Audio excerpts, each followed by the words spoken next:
బొందలగడ్డ పాట గాని, బంధాలు, బంధుత్వాలు, మనుషులు ఇక మొదటి నుంచి అదే వాతావరణం కాబట్టి చాలా పాటలు రాసిపెట్టున్నాయి. వాటిని రిలీజ్ చేయాలి. ఏదన్నా ఒక్క పాటతోనన్నా నేను బయటికి రావాలి. ఇట్లా బయటికెళ్ళలేని దారుణమైన పరిస్థితి అని చెప్పేసి ఆ టైంలో ఇంక నేను ఆ స్క్రీన్ మీద చూసుకోవాలని పిచ్చి తప్ప వేరేది కావాలని కాదు. ఎట్లా ఫిక్స్ అయిపోయినా ఆ కరోనా అటాక్ చేస్తుంది నేను కూడా కానీ చచ్చిపోతాను. పరిస్థితులను బట్టి మీరు సాంగ్స్ రాయడానికి మీకు బాగా ఉపయోగపడుతుంది. ఏది మీరు ఇందాక చెప్పినట్టు 'బంధాలు ఏమాయరా ఓ మనిషి' అనే పాట కూడా ఆ మధ్యలో మనం బాగా చూసినాం. నేను బతుకున్నప్పుడు ఎందుకు పాడాలనిపించింది ఆ పాట మీకు అసలు? చాలా ఏడుపు వచ్చేదన్న. అంటే ఎందుకంటే నేను హైదరాబాద్కి వచ్చి అందరిని వదిలిపెట్టి వచ్చేసిన ఈ అమ్మ నాన్న ఈ కుటుంబాన్ని వదిలేసి పెట్టొచ్చి ఎక్కడో హైదరాబాద్కి వచ్చి ఎన్నో తింటూ సగం కడుపు తింటూ అవే పాత బట్టలు వేసుకొని పాత చెప్పులు తొడుగుతుంటూ స్టూడియోలో పొంటి తిరుక్కుంటూ నా డబ్బులే ఖర్చు పెట్టుకొని సో ఇవన్నీ చేస్తూ ఉంటే చాలా ఇక ఎమోషనల్గా చాలా బాధిస్తుండే. నేను బాధపడ్డ ఏవో కొద్దిగా ఇప్పుడు మాట్లాడుతున్నా కానీ అప్పుడు చాలా మొహమాటం ఎక్కువ. ఆకలి అయితే అన్నం పెట్టని అడగాలన్నా కానీ నాకు చెయ్యి రాదు. నన్ను ఆ టైంలో పోతురాజు కార్తీక్ అని అమ్మవారికి బోనాలకి మనవాడు పోతురాజు చేస్తుంటాడు. నన్ను ఒకరోజు ఇట్లా చూసి నా గొంతు వినంగానే నన్ను చీరదీసి ఒక 2.5 years 3 years ఆల్మోస్ట్ నన్ను వాళ్ళ ఇంట్లో పెట్టేసుకున్నారు.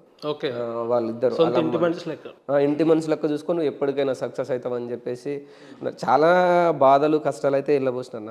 చచ్చిపోదాం అనుకున్న సందర్భాలు ఉన్నాయి. అంటే నేను ఫెయిల్ అయిపోయాను. ఇంకా అయిపోయినా ఇంత ఏమంటారు ఈ కాటికాపరి చావు దాకా పోయి అలాంటి పాత్రలు రిస్కీ చేసి ప్రాణాలు జీవితంలో ఇంత దీనమైన పరిస్థితులు చూసిండ అనుభవించిందన్న. చాలా గాయపడ్డా. నేను ఏంది చావు చేసుకున్నప్పుడు నేను చచ్చిపోతేంది, పాడేమోసినప్పుడు నేను చచ్చిపోతేంది, ఏదన్నా అటాక్ చేసి నన్ను చాలామంది మా బంధువులు కొంతమంది మా స్నేహితులు తిట్టి ఏడ్చిన వాళ్ళు కూడా ఉన్నారు. ఏడ్చిన వాళ్ళు ఎందుకు ఇట్లా చేసినావు అని వాళ్ళు ఏడ్చింది. నువ్వు చెయ్యకు, మేము అందరం లేమా, ఎందుకు ఏదో పని చేసుకొని బతకొచ్చు కదా అని అంటే చాలా ఎమోషనల్ అయిపోయిన ఆ టైంలో. చాలా ఏడ్చి బండరాయిలకు అయిపోయినా. ఇప్పుడు మీరు ఈ రకంగా పాటలు తీయడం, శ్మశానాల్లో పాటలు తీయడం ఇవన్నీ చూస్తుంటే కొంతమంది మీకు సుపరిచితులైన వ్యక్తులే బాలు అనే వ్యక్తి వాడు ఒక పిచ్చోడు, వానికి ఏం తెలియదు, వాడు ఒక ఎడ్డోడు అని చెప్పి మాట్లాడే వ్యక్తులకు ఏం చెప్తారు మీరు?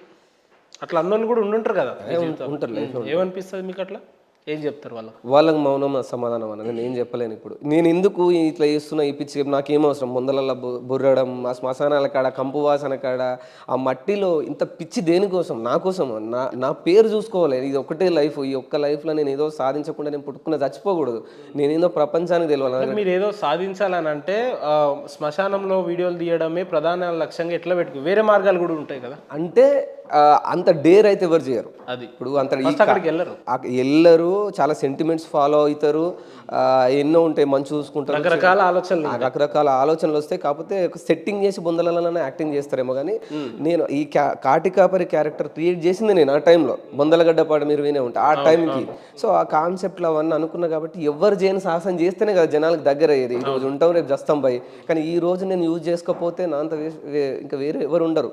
సో ఆ కోణంలో ఎట్టి పెట్టి నాకు వచ్చిన ఏ ఒక్క అవకాశాన్ని వదులుకోకూడదు. ఎవరు చేయండి నేను చేయాలి. ఈ డేర్ నేను చేస్తా. సో అదన్న అంటే మనల్ని అంటే ఎందుకు ఇది నీకు అవసరమా అని అన్న ఫ్రెండ్స్ ఉన్నారు, పిచ్చోడు అనుకున్న వాళ్ళు ఉన్నారు, నన్ను చూసి నవ్విన వాళ్ళు ఉన్నారు, ఎగతాళి చేసిన వాళ్ళు చాలా మంది ఉన్నారు. No problem. నాకు కనిపించింది నా గమ్యం మాత్రమే. కానీ ఇప్పుడు ఏమనుకున్నా పర్లేదు అన్న, ఎవరేమనుకున్నా పర్లేదు. అడక్క తింటున్నా అనుకున్నా పర్లేదు, బిచ్చగాడు అనుకున్నా పర్లేదు, పిచ్చవాడు అనుకున్నా పర్లేదు. ఏదేమైనా అనుకున్నా మీరు అనుకున్న లక్ష్యం సాధిస్తారు అంతేనా? అంతే. ఫ్రీగా ఇట్లా చచ్చిపోవద్దు, ఏదో సాధించి చచ్చిపోవాలి. దట్స్ ఇట్ అంతే. సరే, మీరు ఇన్ని ప్రయత్నాలు చేసిరు, ఇన్ని వీడియోలు, ఇన్ని పాటలు రాసిరు కదా, అరే మనకు అవసరమా ఈ ఫీల్డ్, లేదంటే ఈ ప్రయత్నాలన్నీ అవసరమా అని అనిపించిన సందర్భాలు ఎప్పుడైనా ఉన్నాయా? అంటే లాస్ట్ ఇయర్ అనుకున్న, ఒక సంవత్సరం. ఇప్పుడు నేను ఆల్మోస్ట్ పాటలు చేయక ఒక 1.5 years అవుతుంది. గ్యాప్ వచ్చింది మధ్యలో, చాలా గ్యాప్ వచ్చింది. అంతకుముందు బాగా చేస్తుండే, కొద్దిగా డిప్రెస్ అయినమాట వాస్తవమే. ఎందుకంటే మనకు ప్రొడ్యూసర్లు లేరు, మనమే అప్పులు తెచ్చి చేయడం అండ్ టైంకి రాకపోవడం కానీ, అది మిగతా స్టూడియో వాళ్ళ కొద్దిగా మనకి ఇవ్వకపోవడం, కొందరు ఇబ్బంది పెట్టడం, వాళ్ళన్న సూడిపోటీ మాటలు కానీ కొన్ని గుర్తొచ్చినప్పుడు ఎందుకురా ఈ ఫీల్డ్, నాకు మంచిగా హ్యాపీగా ఉండేటోని చదువుకుంటే ఏదో నవ్వుకుంటే హ్యాపీగా ఉండే లైఫ్ ఫీల్డ్కి వచ్చి ఇంత అయిపోయింది అని చాలా బాధ అనిపించింది. బాగా డిప్రెస్ అయిపోయింది. అందుకే 1.5 years గ్యాప్ తీసుకుంది కూడా అందుకే. అంటే ఎవరు దీనికి రీజన్ ఏంది ఇంత బాధపడడానికి? సో వ్యక్తుల పేర్లు చెప్పలేనులే కానీ ఇవన్నీ కామన్. ఇప్పుడు ప్రతి ఒక్కరి జీవితంలో జరుగుతాయి. మీ జీవితంలో, నా అంటే అందరి జీవితంలో జరుగుతుంది. ఇక ప్రతిసారి చెప్పి అవసరం లేదు. సో మోసం చేసిన వాళ్ళకు దండాలు, వదిలిపెట్టిపోయిన వాళ్ళకి, హింసించిన వాళ్ళని ఉద్దేశించి కూడా మీరు పాడవాడినట్టున్నారు కదా మంది కుంపల నుంచి. వాళ్ళని ఉద్దేశించారా పాడాలనిపించింది ప్రత్యేకంగా? అయ్యి ఉండొచ్చు, కాదనలేము కూడా. కానీ కొత్తగా చేయాలన్న ఆలోచన ఉన్నది కాబట్టి డెఫినెట్గా అంటే అట్లా తిట్టుకుంటూ సరే నిన్ను మోసం చేసిన వ్యక్తులు లేదా నువ్వు ఇబ్బంది వాళ్ళ వల్ల నిన్ను ఇబ్బంది పెట్టిన వ్యక్తులు ఇప్పుడు నా ఎదురుగా ఉంటే నా ప్లేస్లో వాళ్ళు ఉంటే వాళ్ళకి ఏం చెప్పదలుచుకున్నాను? వాళ్ళని ఏం అననన్న ఇక అలసిపోయినా ఏమన్నా చెప్పి నేను ఇండస్ట్రీకి పోయిన తర్వాత అదే సమాధానం, ఆ సమాధానం అప్పుడు చెప్తా, ఇప్పుడు చెప్పను ఇక. ఇప్పుడు చెప్తే ఏం లేకముందుకే ఎగిరెగిరి పడుతుండే అని అంటారు. చిల్ల చూసుకునే వాళ్ళ ముందు నవ్వులా పాలు అయిపోతాం కాబట్టి ఎవరినేమన్నా